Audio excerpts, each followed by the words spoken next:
1812, Napoleón, con uno de los ejércitos más grandes y más potentes jamás visto, ha iniciado una gran campaña militar contra Rusia, uno de los pocos territorios que aún no está bajo sus órdenes, uno de los territorios que aún sigue comerciando con Inglaterra.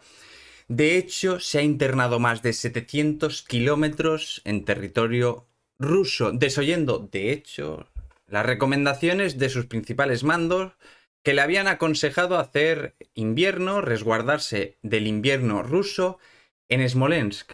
Pero Napoleón tiene una apuesta personal. Si sigue avanzando hacia Moscú, que está a 300 kilómetros de Smolensk, o bien toma el corazón de Rusia, o bien por fin consigue que ese ejército tan escurridizo que había estado utilizando la técnica de guerra de guerrillas, atacándole pero sin todos sus efectivos, utilizando la técnica de tierra quemada, por fin ese ejército se plantaría delante de él y esto le permitiría acabar por una vez con toda resistencia rusa. Si conseguía vencer al ejército en una batalla decisiva, ganaría Rusia.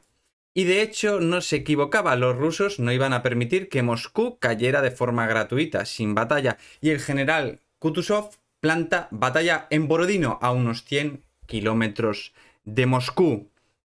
Pero Napoleón, que había estado buscando esa gran batalla decisiva, cuando realmente llega se da cuenta de que su ejército está terriblemente desgastado por la caminata, por las enfermedades y que ha tenido que dejar muchísimos efectivos en la retaguardia cubriendo las enormes líneas de logística. De hecho, cuando entabla batalla se da cuenta de que esa batalla que había pensado que sería aplastante en realidad está muy empatada. Es una de las batallas más empatadas y sangrientas de las guerras napoleónicas, pero consigue a pesar de todo una victoria pírrica. A pesar de que mueren 30.000 franceses, consigue que el ejército ruso se retire. Pírrica, ¿por qué? Porque no acaba con toda resistencia. Consigue el ejército ruso retirarse, resguardarse. Pero es pírrica también porque Moscú cae a sus pies. El ejército ruso ha dejado Moscú sin protección. Y esa noche seguramente pensaría que qué más le da que no haya acabado completamente con el ejército ruso cuando ha tomado su corazón, ha tomado el corazón de Rusia, Moscú.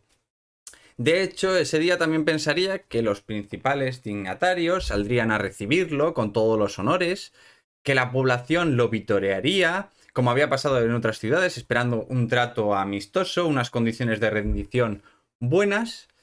Esperaría esa cena de gala, el tan ansiado descanso en unas estancias palaciegas después de esa larga caminata, pero cuando llega a las puertas de Moscú se da cuenta de que la ciudad está desierta. Imaginaros esas cohortes militares avanzando por una ciudad fantasmagórica, desierta. Empiezan a buscar y se han llevado todo, lo han quemado todo. No hay ningún tipo de alimentos, víveres, personas, pero la pesadilla aún no había llegado y es que de noche, al hacerse la noche, empiezan a aparecer incendios, empiezan a dar incendios. Al principio se piensa que son renegados o algunos soldados borrachos, pero llega el momento donde ven que esto ha sido organizado, que está ardiendo todo Moscú. En efecto, los rusos han preferido quemar Moscú, hacer de Moscú una trampa,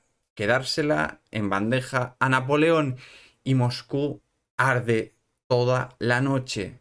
Moscú, a pesar de que se controlan los incendios en unos días después, es una auténtica ciudad fantasmagórica, una auténtica ciudad en ruinas donde no puede pasar el invierno porque no hay refugio, no hay víveres, no hay personas que atiendan a los soldados, pero aún así pasan unos días y Napoleón se queda allí, recupera su, su, su positividad. Piensa que, y le llegan rumores desde San Petersburgo, de que el zar Alejandro I al fin va a rendir, que solo está pasando tiempo porque están viendo las condiciones de capitulación. Entonces va pasando el tiempo, y pasa el tiempo, y pasa el tiempo, y de repente el ejército ruso se reactiva y ataca uno de los flancos de Napoleón en Moscú. Pero aún peor, recibe informaciones de que están atacando sus líneas logísticas, de que sus líneas logísticas de abastecimiento van a caer, y se da cuenta de que está en una trampa, de que Moscú es una manzana envenenada, de que estamos a 18 de octubre, se acerca el invierno ruso y está a 800 kilómetros de sus cuarteles generales, y que allí en Moscú, en una ciudad en ruinas, no puede pasar el invierno porque no hay refugio, porque no hay víveres, porque van a ser hostigados durante todo el invierno por el ejército ruso. Y entonces Napoleón toma la fatídica decisión de retirarse. A pesar de las cuantísimas bajas y sufrimiento que había tenido que aguantar, no tiene más que rendirse, retirarse, perder todo lo que había alcanzado, perder Moscú, esa gran manzana envenenada, y toma la decisión de retirarse en una de las decisiones más fatídicas de la historia. ¿Por qué? Porque los rusos, que ahora han pasado de ser cazados a cazadores, les persiguen durante todo el camino. Un camino terrible porque tienen que pasar por el campo de batalla, por el campo de batalla de Borodino. Tienen que ver, por si no, aún no lo habían pensado, que todo eso que han hecho, toda esa larga caminata no ha servido para nada. Tienen que ver a sus compañeros mordidos por los buitres, tienen que oler ese hedor terrible del campo de batalla y pensar y reflexionar que eso no había servido para absolutamente nada, que tienen que retirarse entre el frío, el hambre y el hostigamiento del ejército ruso. Imaginaros en esas mentes el 4 de noviembre, cuando se dan temperaturas de menos 20 grados y una gran parte del ejército muere por frío, helado, congelado. Imaginaos esas mentes que temen que cada día, que cada noche sea la última, de que esa noche haya una tempestad de especial virulencia y mueran congelados, o que se acaben los víveres, o que reciban una de las tantísimas escaramuzas, incursiones de los cosacos del ejército ruso, que utilizan la técnica de guerra de guerrillas, se internan, matan, roban y se retiran a los bosques. Imaginaros esa retirada.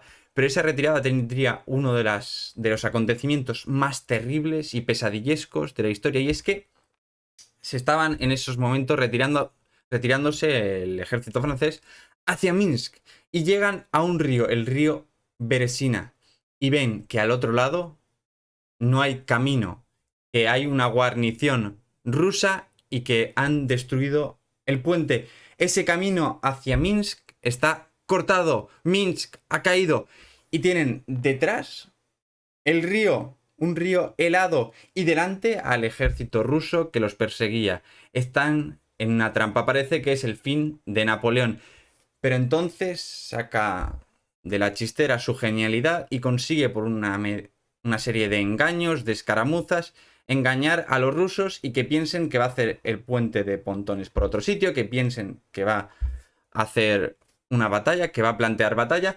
El caso es que consigue esconder que sus ingenieros están haciendo un puente de pontones en un lado del río, y una noche empiezan a pasar, pero al día siguiente sería terrible porque parte del ejército no había conseguido pasar, y los rusos se han dado cuenta de la estratagema y van a atacar esa parte de detrás que aún no ha conseguido cruzar. La desesperación cunde en el ejército ruso y empiezan todos a querer pasar por esos estrechos puentes. Se dan empujones, se dan pisotones, gente muere aplastada, y la retaguardia sufre el ataque y las armas de los rusos. De hecho, muchos mueren allí, pero una parte del ejército consigue pasar los puentes. De hecho, esos puentes al final son derribados y se deja a una parte del ejército francés morir o ser prisionera del ejército ruso.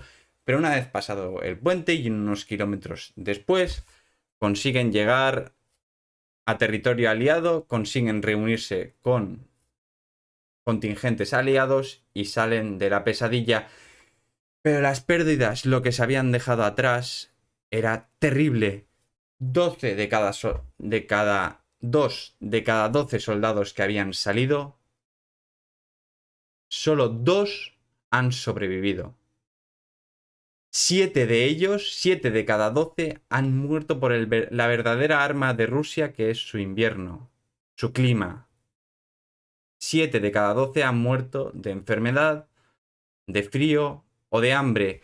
Solo uno ha caído en batalla. Napoleón no ha perdido, pero lo ha perdido todo. Y 2 son hechos prisioneros. Y nada más. Si os ha gustado la historia, dar like.